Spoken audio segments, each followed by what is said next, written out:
स्वागत है आपका आपके अपने YouTube channel education haven classes में। मैं हूं सूरज गौतम। आज अपना पाषाण काल के बारे में अध्ययन करेंगे। इससे बनने वाले हर एक तरह का MCQ का अध्ययन करेंगे जो परीक्षा में पूछे गए हैं तथा आगामी परीक्षाओं में पूछे जा सकते हैं। तो चलिए बढ़ते हैं प्रश्न की तरफ। क्वेश्चन नंबर 1 से अपना शुरुआत करेंगे। तो क्वेश्चन नंबर 1 कहता है रॉबर्ट ब्रूस फुट कौन थे? तो रॉबर्ट ब्रूस फुट एक भूगर्भ वैज्ञानिक थे, साथ ही पुरातत्व का जनक भी थे। तो ऑप्शन के हिसाब से हो जाएगा ए और बी दोनों। ऑप्शन नंबर सी इसका करेक्ट हो जाएगा। रॉबर्ट ब्रूस फुट ब्रिटिश भूगर्भ वैज्ञानिक और पुरातत्वविद थे। जियोलॉजिकल सर्वे से संबंध रॉबर्ट ब्रूस फुट ने 1863 ईस्वी में भारत में पाषाणकालीन बस्तियों के अन्वेषण की शुरुआत की थी। कब की थी? 1863 ईस्वी में। आ गई बात समझ में। अब बढ़ते हैं अगले प्रश्न की तरफ। क्वेश्चन नंबर 2 की तरफ कहता है कोपेनहेगन संग्रहालय की सामग्री से पाषाण, कांस्य और लौह युग का त्रियुगीन विभाजन किसने किया था? तो इसका विभाजन किया था थॉमसन ने, जो ऑप्शन नंबर ए में दिया गया है। आ गई बात समझ में। तो डेनमार्क के कोपेनहेगन संग्रहालय में 1818 और 1820 ईस्वी में एक आयोग की रिपोर्ट के अनुसार सामग्री के आधार पर पाषाण, कांस्य और लौह युग का त्रियुगीय विभाजन क्रिश्चियन जर्गेनस थॉमसन ने किया था। थॉमसन ने 1836 ईस्वी में इसी वर्गीकरण के अनुसार संग्रहालय की वस्तुओं का विवरण दिया था। कब दिया था? तो 1836 ईस्वी में। आ गई बात समझ में। अब बढ़ते हैं अगले प्रश्न की तरफ, क्वेश्चन नंबर 3 की तरफ। क्या कहता है क्वेश्चन नंबर 3? कहता है पुरातत्व के प्रमाण के अनुसार पशुपालन का प्रारंभ कब हुआ था? तो पशुपालन का प्रारंभ मध्य पाषाण काल में हुआ था, जो ऑप्शन नंबर सी में दिया गया है। आ गई बात समझ में। तो पशुपालन का साक्ष्य भारत में आदमगढ़, होशंगाबाद मध्य प्रदेश तथा बागौर भीलवाड़ा राजस्थान से मिले हैं। अब बढ़ते हैं क्वेश्चन नंबर 4 की तरफ। कहता है मध्य पाषाण काल में पशुपालन का प्रमाण कहाँ से मिले हैं? तो जस्ट अपना अभी डिस्कस किए हैं, तो आदमगढ़ से। ऑप्शन नंबर सी इसका राइट हो जाएगा। अब बढ़ते हैं अगले प्रश्न की तरफ, क्वेश्चन नंबर 5 की तरफ। क्या कहता है क्वेश्चन नंबर 5? निम्नलिखित में से हड्डी के उपकरण प्राप्त हुए हैं। तो हड्डी का जो उपकरण है सराय नाहर राय से एवं मददाहा से प्राप्त हुआ है। तो इसका करेक्ट ऑप्शन हो जाएगा ऑप्शन नंबर डी। आ गई बात समझ में। अब बढ़ते हैं अगले प्रश्न की तरफ, क्वेश्चन नंबर 6 की तरफ। क्वेश्चन नंबर 6 क्या कहता है? एक ही कब्र से 3 मानव कंकाल का साक्ष्य कहां से प्राप्त हुआ है? एक ही कब्र से 3 मानव कंकाल का साक्ष्य दमदमा से प्राप्त हुआ है। तो इसका करेक्ट ऑप्शन हो जाएगा ऑप्शन नंबर ए। आ गई बात समझ में। अब बढ़ते हैं अगले प्रश्न की तरफ, क्वेश्चन नंबर 7 की तरफ। क्या कहता है? कहता है खाद्यान्न का उत्पादन सर्वप्रथम किस काल में प्रारंभ हुआ? तो खाद्यान्न का उत्पादन जो है नवपाषाण काल में प्रारंभ हुआ। ऑप्शन नंबर ए इसका राइट हो जाएगा। अगर यह बात समझ में। अगर जो क्वेश्चन का संकलन अच्छा लगा हो तो वीडियो को लाइक करें तथा चैनल को सब्सक्राइब करें। तो अब थोड़ा सा इसके बारे में जान लेते हैं, डिस्कस कर लेते हैं। खाद्यान्नों का उत्पादन सर्वप्रथम नवपाषाण काल में हुआ था। यही वह समय है जब मनुष्य कृषि से परिचित हुआ था। आ गई बात समझ में। अब बढ़ते हैं क्वेश्चन नंबर 8 की तरफ। कहता है भारत में मानव का सर्वप्रथम साक्ष्य कहां से मिला? तो नर्मदा घाटी से मिला। ऑप्शन नंबर डी इसका हो जाएगा राइट। तो भारत में मानव का सर्वप्रथम साक्ष्य जो है सो पश्चिमी नर्मदा के क्षेत्र में अवस्थित हथनौरा नामक पुरा स्थल से प्राप्त हुआ था। आ गई बात समझ में। क्वेश्चन नंबर 9 कहता है मानव द्वारा सर्वप्रथम प्रयुक्त अनाज था। तो मानव द्वारा सर्वप्रथम प्रयुक्त अनाज था जौ, जो ऑप्शन नंबर सी में दिया गया है। वर्तमान में मानव समाज जो है मुख्य रूप से 8 खाद्यान्न अनाजों का उपभोग और उपयोग करता है, जैसे जौ, गेहूं, चावल, मक्का, बाजरा, सोरगम, राई एवं जई है। तो अनाज के पौधे विभिन्न क्षेत्रों में जंगली घास के रूप में विद्यमान थे, जिन्हें बीजों के रूप में अलग अलग क्षेत्र में अलग अलग समय पर मानव ने उगाया। वैश्विक दृष्टि से देखा जाए तो सर्वप्रथम जौ 8000 ईसा पूर्व के आसपास भूमध्य सागर एवं ईरान के मध्य स्थित पश्चिमी एशिया के देश में मानव द्वारा उगाया गया था। आ गई बात समझ में। अब बढ़ते हैं अगले प्रश्न की तरफ, क्वेश्चन नंबर 10 की तरफ। क्वेश्चन नंबर 10 का आता है भारतीय उपमहाद्वीप में कृषि का प्राचीनतम साक्ष्य कहां से प्राप्त हुआ है? तो यह लाहौरा देव से प्राप्त हुआ है, जो ऑप्शन नंबर ए में दिया गया है। इसका करेक्ट ऑप्शन हो जाएगा ऑप्शन नंबर ए। आ गई बात समझ में? अब थोड़ा सा इसके बारे में डिस्कस कर लेते हैं। तो नवीनतम खोज के आधार पर भारतीय महाद्वीप में प्राचीनतम कृषि का साक्ष्य वाला स्थल जो है उत्तर प्रदेश के संत कबीर नगर जिले में स्थित लाहौरा देव है, जहां से 9000 ईसा पूर्व से लेकर 7000 ईसा पूर्व के बीच चावल का साक्ष्य मिला है। 9000 ईसा पूर्व से लेके 7000 ईसा पूर्व।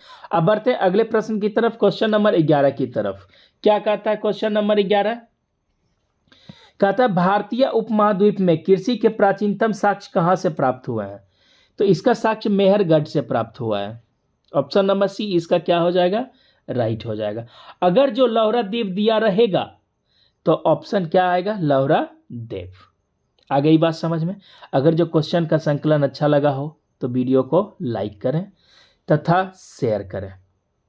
अब बढ़ते हैं अगले प्रश्न की तरफ, क्वेश्चन नंबर 12 की तरफ। कहता है भारत में पशुपालन एवं कृषि के प्राचीनतम साक्ष्य प्राप्त हुए हैं, तो यह कहां से प्राप्त हुआ है? मेहरगढ़ से। सेम क्वेश्चन है, ऑप्शन नंबर बी इसका क्या हो जाएगा? राइट हो जाएगा। अब बढ़ते हैं अगले प्रश्न की तरफ, क्वेश्चन नंबर 13।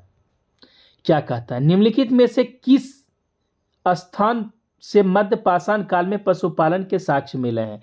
तो मिले हैं बागौर से। कहां से मिले हैं? बागौर से। ऑप्शन नंबर सी इसका क्या हो जाएगा? राइट आंसर हो जाएगा। आ गई बात समझ में? अब बढ़ते हैं क्वेश्चन नंबर 14 की तरफ। कहता है निम्नलिखित में से किसी को चालकोलिथिक युग कहा जाता है? निम्नलिखित में से किसको चालकोलिथिक युग कहा जाता है? थोड़ा सा टाइपिंग मिस्टेक हो गया, यहां होना चाहिए किसको। तो ताम्र पाषाण युग को क्या कहा जाता है? चालकोलिथिक युग कहा जाता है, क्योंकि सर्वप्रथम मानव द्वारा प्रयुक्त धातु क्या था? तांबा था, इसलिए इस युग को कहते हैं ताम्र पाषाण युग। अब बढ़ते हैं अगले प्रश्न की तरफ, क्वेश्चन नंबर 15 की तरफ। क्या कहता है नर्मदा टोली का उत्खनन किसने किया था? तो नर्मदा टोली का उत्खनन किया था HD सांकलिया ने, जो ऑप्शन नंबर सी इसका राइट हो जाएगा। किसने किया था? HD सांकलिया ने। आ गई बात समझ में? अब बढ़ते हैं अगले प्रश्न की तरफ, क्वेश्चन नंबर 16। कहता नर्मदा टोली किस राज्य में अवस्थित है? तो यह मध्य प्रदेश में स्थित है, जो ऑप्शन नंबर सी इसका क्या हो जाएगा? राइट हो जाएगा। अब बढ़ते हैं अगले प्रश्न की तरफ, क्वेश्चन नंबर 17। क्या कहता है राग का टीला से संबंधित स्थल है? तो राग के टीला से संबंधित स्थल कौन सा है? तो संगन कल्लू, जो ऑप्शन नंबर किस में दिया गया है? बी में दिया गया है। अब बढ़ते क्वेश्चन नंबर 18 की तरफ। क्या कहता है भीमबेटका किसके लिए प्रसिद्ध है?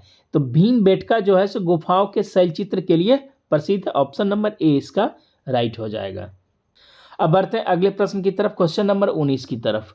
क्या कहता है भीमबेटका की गुफाएं कहाँ स्थित है? तो यह गुफा जो है अब्दुल्लागंज रायसेन में स्थित है, जिसका करेक्ट ऑप्शन हो जाएगा ऑप्शन नंबर सी।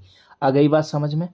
अब बढ़ते हैं अगले प्रश्न की तरफ, क्वेश्चन नंबर 20 की तरफ। कहता है भारत में किस शिलाश्रय से सर्वाधिक चित्र प्राप्त हुए हैं? तो यह भीमबेटका से प्राप्त हुआ। ऑप्शन नंबर ए इसका क्या हो जाएगा? राइट हो जाएगा। अब बढ़ते हैं अगले प्रश्न की तरफ, क्वेश्चन नंबर 21 की तरफ। क्वेश्चन नंबर 21 अपना कहता है भीमबेटका गुफा की खोज किसने की थी? तो इसकी खोज BS वाकंकर ने की थी, जो ऑप्शन नंबर सी में दिया गया है। तो इसका राइट ऑप्शन हो जाएगा ऑप्शन नंबर सी। आ रही है बात समझ में? अब बढ़ते हैं अगले प्रश्न की तरफ, क्वेश्चन नंबर 22। कहता है गैरिक मृदभांड पात्र का नामकरण हुआ था। तो इसका जो नामकरण हुआ था हस्तिनापुर में हुआ था। कहाँ हुआ था? हस्तिनापुर में। ऑप्शन नंबर ए इसका राइट हो जाएगा। अगले प्रश्न की तरफ, क्वेश्चन नंबर 23 की तरफ। क्वेश्चन नंबर 23 कहता है मानव के साथ कुत्ते दफनाए जाने का साक्ष्य मिला है। तो यह बुर्ज होम से मिला है। इसका राइट ऑप्शन हो जाएगा ऑप्शन नंबर ए। आ गई बात समझ में? अब बढ़ते हैं अगले प्रश्न की तरफ, क्वेश्चन नंबर 24। कहता है गर्तावास का साक्ष्य कहां से प्राप्त हुआ है? तो गर्तावास का मतलब होता है गड्ढे का आवास। तो इसका साक्ष्य कहाँ से मिला है? तो बुर्ज होम से ही मिला है, जो ऑप्शन नंबर ए में दिया गया। तो राइट ऑप्शन क्या हो जाएगा? Option number A. आ गई बात समझ में? अब बढ़ते हैं अगले प्रश्न की तरफ, क्वेश्चन नंबर 25 की तरफ। क्या कहता है? बिंद क्षेत्र के किस शिलाश्रय से सर्वाधिक मानव कंकाल मिले हैं? तो यह मिला है लेखैया से। कहाँ से मिला है? लेखैया से। तो ऑप्शन नंबर सी इसका क्या हो जाएगा? राइट ऑप्शन हो जाएगा। तो थोड़ा सा लेखैया के बारे में जान लेते हैं, इसका कौन क्या किया था। तो बिंद क्षेत्र के लेखैया के शिलाश्रय संख्या 1 से मध्य पाषाणिक लघु पाषाण उपकरणों के अतिरिक्त 17 मानव कंकाल प्राप्त हुए हैं। कितना? 17 मानव कंकाल प्राप्त हुए हैं। अब बढ़ते हैं अगले प्रश्न की तरफ, क्वेश्चन नंबर 26 की तरफ। कहता है भारतीय पुरातत्व का जनक किसे कहा जाता है? तो भारतीय पुरातत्व का जनक जो है सो अलेक्जेंडर कनिंघम को कहा जाता है। तो ऑप्शन नंबर ए इसका क्या हो जाएगा? राइट हो जाएगा। अब बढ़ते हैं अगले प्रश्न की तरफ, क्वेश्चन नंबर 26। कहता है भारतीय पुरातत्व का जनक किसे कहा जाता है? तो भारतीय पुरातत्व का जनक अलेक्जेंडर कनिंघम को कहा जाता है, जो ऑप्शन नंबर ए इसका क्या हो जाएगा? राइट हो जाएगा। अब बढ़ते हैं अगले प्रश्न की तरफ, क्वेश्चन नंबर 27। कहता है राष्ट्रीय मानव संग्रहालय कहाँ पर स्थित है? तो यह भोपाल में स्थित है। ऑप्शन नंबर सी इसका क्या हो जाएगा? राइट हो जाएगा। आ गई बात समझ में? अब बढ़ते हैं अगले प्रश्न की तरफ, क्वेश्चन नंबर 28 की तरफ। कहता है भारत में कुल्हाड़ी का प्राप्ति स्थल है। तो भारत में कुल्हाड़ी जो मिला था 1863 ईस्वी में अतिरमपक्कम से प्राप्त हुआ था। कहाँ से? अतिरमपक्कम से। ऑप्शन नंबर ए इसका क्या हो जाएगा? राइट हो जाएगा।